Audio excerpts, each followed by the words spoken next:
జై శ్రీరామ్. దేవుడు నాకు 2 చేతులిచ్చాడు. 4 చేతులేమి ఇవ్వలేదు అనేసన్నానండి. సేమ్ ఇలాగే అన్నానండి మా వారితో. కొంచెం సీరియస్‌గా అన్నానులెండి.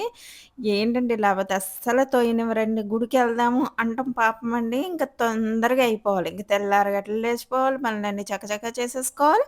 ఇంకా 7, 8 అయ్యేసరికి గుడికెళ్ళిపోవాలి. ఇంకా ఆయనది అలా ఉంటుందండి. ఇంక నేను దిక్కుండానే కిందకెళ్ళిపోయి అలాగ ఒక అరగంట సేపు కిందనే నుంచున్నారు. ఎందుకంటే ఆయనెళ్ళిపోతే నేను చచ్చినట్టు దిగుతాను గదా! అనేసి.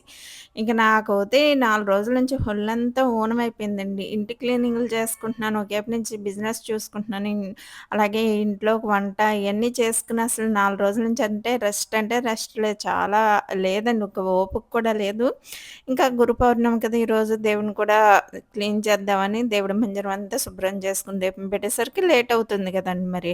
ఈ లోపల ఎంత హడావిడంటే అంత హడావిడి. "నువ్వే ఎళ్ళిపోతే నేను రాను, నేను తీసుకెళ్ళను, నువ్వెళ్ళిపో, ఎప్పుడు ఇంతే గుడికి తీసుకెళ్తానంటే నువ్వెప్పుడు తెవలవు." ఇలా అనేస్తారండి. ఎందుకండి బాబు ఒక్క నిమిషం మరి అన్నీ చేసుకోవాలంటే కష్టం కదా! మగవాళ్ళేముందండి మంచం మించి లేస్తారు, స్నానాలు చేస్తారు. ఇంకా దండం పెట్టేసుకొని బయలుదేరిపోతారు. మనకలా కాదు ఇల్లంతా చక్కబెట్టుకోవాలి. మళ్ళీ గుడి నుంచొచ్చి మళ్ళీ చేసుకోవాలి వంట అన్నీ చేసుకోవాలి గదండీ! అసలు అర్థం చేసుకోరే! మా వారే ఇలా ఉంటారా? అందరూ మగవాళ్ళు ఇలాగే ఉంటారని నాకొక్కోసారి చాలా డౌటు. ఎవరినన్నా అడుగుదాం అనుకుంటాను. కాకపోతే ఎవరిని అడిగినా నవ్వుతారేమో అని నేను ఇంకా అడగనమాట. కొంచెం నేను స్లోగానే చేసుకుంటాను. నేను స్పీడ్‌గా చేయలేనండి. అప్పటికి తెల్లవారు 4కే లేస్తాను. ఇంగ ఈయన హడావుడి వల్ల తెల్లవారే 4కే లేస్తానండి రోజు కూడాని. ఇంక వాళ్ళు లేసేసరికి అన్ని పని కానిచ్చేసుకుంటేనే నాకు కొంచెం ప్రశాంతత. లేకపోతే ఇలా హడావిడి పెడితే నాకింకా టెన్షనొచ్చేస్తది. కాలు, చెయ్యి అసల ఆడదండి. ఇంకా అలా అంటేని. ఇంకా అలాగే అనేసి అన్నానమాట. దేవుడు నాకు 2 చేతులిచ్చాడు. 4 చేతులేమి ఇవ్వలేదనేసి గట్టిగా గసురుకున్నాను ఇవాళైతేని. చూస్తున్నారు కదా! 4 రోజుల నుంచి ఎంత సఫర్ అవుతున్నానో. కొంచెమన్నా అర్థం చేసుకోరండి అంటే, అక్కడ గుడి ఖాళీగా ఉండదు కదా! ఎండెక్కితే జనాలొచ్చేస్తారు. మళ్ళీ దర్శనాలయ్యి కొంచెం కష్టం అవుతాయి కదా! అని ఆయన బాధ మాట. ఆయన బాధ ఉంటే ఉండొచ్చు. కాపోతే ఇంట్లో పనులు కూడా అవ్వాలి కదండీ! నేనైతే ఇంకా మీరు ఎళ్ళొచ్చేసేయండి. నేను నడిచన్నా ఎళ్తానని కొంచెం అలిగానులెండి. సర్లే రా అనేసి ఆయన కిందకి దిగిపోయారు. ఆయన నాతో ఒక అరగంట సేపు కింద నుంచోబెట్టానండి. ఇంట్లో పనులన్నీ అవ్వకుండా ఎలా ఎళ్ళిపోతాను చెప్పండి. ఇంక సరే అనేసి ఇంట్లో ఉదయాన్నే దీపారాధన చేసేసుకున్నాను. దీపారాధన అయిపోయిన తర్వాత ఇంకా గుడికైతే బయలుదేరామండి. ఇంకా అభిషేక్ లేడు కదా! ఎలాగైనా వాడు గిరి పౌర్ణమికి గిరి ప్రదక్షిణకి సింహాచలం అప్పన్న ప్రదర్శనకెళ్ళాడు కదా! వాడిది కూడా చాలా జరిగిందంట. నైట్ 11 కల్లా వాడిది కూడా కంప్లీట్ అయిపోయిందమ్మా అని ఫోను చేశాడు. చాలా హ్యాపీ అనిపించిందండి. ఇంకా ఉదయాన్నే ఇక నేను అన్ని ఇండ్లు గుమ్మాలు శుభ్రం చేసేసుకొని, దేవుడికి కూడా దేవుడి మందిరం కూడా శుభ్రం చేసేసుకొని, ఇక దీపారాధన చేసేసుకొని బయలుదేరామమాట. బయలుదేరి మాకు దగ్గరే బాబాగారి గుడి. ఇది నల్జర్ల రోడ్‌లో ఉంటుందండి బాబాగారి గుడి. చాలా ఫేమసు. మా వీధిలో కూడా ఉంది. అంటే మా కాలనీలో కూడా బాబాగారు వినాయకుడి గుడి ఉంది. లాస్ట్‌లో చూపిస్తానండి ఆ గుడిని. అప్పటికి మేము వెళ్ళేసరికి ఆ గుడిలో పూజలయ్యి, అభిషేకాలయ్యి జరుగుతున్నాయి. ఖాళీ లేదు. చిన్న గుడి మాట అది. అందుకని ఖాళీ లేదని ఫస్ట్ ఈ గుడికొచ్చేసాంమాట. ఇంకా మనకి నల్జర్లో ఎళ్ళే రోడ్‌లోనే ఉంటది. రోడ్డు పక్కనే ఉంటదండి. కనిపిస్తూ ఉంటదండి. చాలా బావుంటుంది. గుడి కూడా ప్రశాంతంగా బావుంటుందండి. మేమెళ్ళేసరికి నీళ్ళాభిషేకం, జలాభిషేకం, పాలాభిషేకం కూడా చేస్తున్నారు. పెద్ద విగ్రహానికేమో జలాభిషేకం, కింద చిన్న విగ్రహం ఉంది. దానికి పాలాభిషేకం చేయిస్తున్నారన్నమాట. అందరి చేత వెళ్ళినోళ్ళందరూ కూడా చేసుకోవచ్చండి. ఇక్కడేమో లక్షపత్రి పూజకేమో పత్రినైతే ఆహ్, తీస్తున్నారు అందరూని. అంటే మధ్యాహ్నం నుంచి పత్రి పూజ ఉంటుందంట దానికోసం. ఇంకా జలాభిషేకం, పాలాభిషేకం అయిపోయిన తర్వాత అన్నాభిషేకం కూడా చేశారండి. చాలా బావుంది. చాలా సేపు కూర్చున్నాను. మా వారు ఎళ్ళిపోయారు ఆయనసల ఆగరండి. ఇంకా ఎక్కడి గుడికెళ్ళినా నన్ను దించేయటం, ఆయనెళ్ళిపోవడం. "నువ్వు వీడియోస్ తీసుకో" అనేసి. పోనీ కొంచెం ఉండి హెల్ప్ చేయొచ్చు కదా! వీడియోస్ తీయొచ్చు కదా! అంటే అస్సల తీయరండి. ఇంగా ఆయనెళ్ళిపోతేనే నాకు ప్రశాంతంగా తీసుకుంటాను. పోనీ ఎవరొకళ్ళ హెల్ప్ తీసుకొనన్నా చేసుకోవచ్చు కదా! అనేసి నేను ఎళ్ళిపోమంటానమాట ఆయన్ని. అందుకని ఆయనెళ్ళిపోయారు. నేనైతే కాసేపు కూర్చున్నానండి ప్రశాంతంగా. గుడంతా మీకు వీడియోలో చూపిచ్చాను కదా! చాలా జరిగింది. ఇగ ఇక్కడ అన్నాభిషేకం చేస్తున్నారమాట. ఫస్ట్ ఈ దంపతుల చేత చేయిస్తున్నారు. అంటే గుడి కార్యనిర్వాహకులనుకుంటా వీళ్ళ చేత చేయిస్తున్నారు. తర్వాత భక్తులందరి చేత కూడా చేయించారండి. చాలా జరిగింది కార్యక్రమం అదని. ఆ అన్నాన్నయితే మళ్ళీ అన్నప్రసాదంలో అందరికీ వడ్డిస్తారట.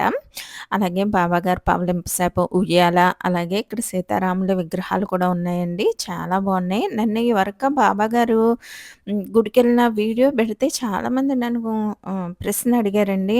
"అక్క మనకి బాబాగారు మన దేవుడు కాదు" అనేసి క్వెషన్ అయితే రైజ్ చేశారండి. చాలామంది చేశారు. నాకలాగ ఏమి ఉండదండి. బాబాగారు మన దేవుడు కాపోతే ఈ పంతులు గారు పూజలెందుకు చేస్తారండి? ప్రతి ఊర్లో రామాలయం ఎలా ఉంటుందో అలాగే బాబాగారు దేవాలయం కూడా ఉంటుందండి ఇప్పుడు.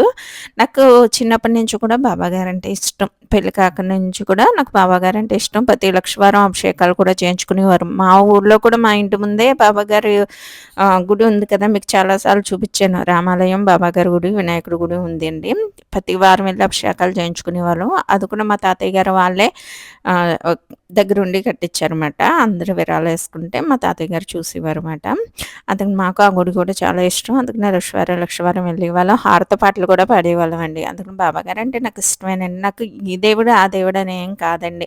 ఏ దేవుడైనా ఒకటేనండి. ఏ మతం అన్నా ఒకటే, ఏ కులం అన్నా ఒకటే. అందరం మంచిగా ఉంటే అదే మనకు 10,000 అందరూ బావుండాలనే నేను కోరుకుంటాను. హ్మ్.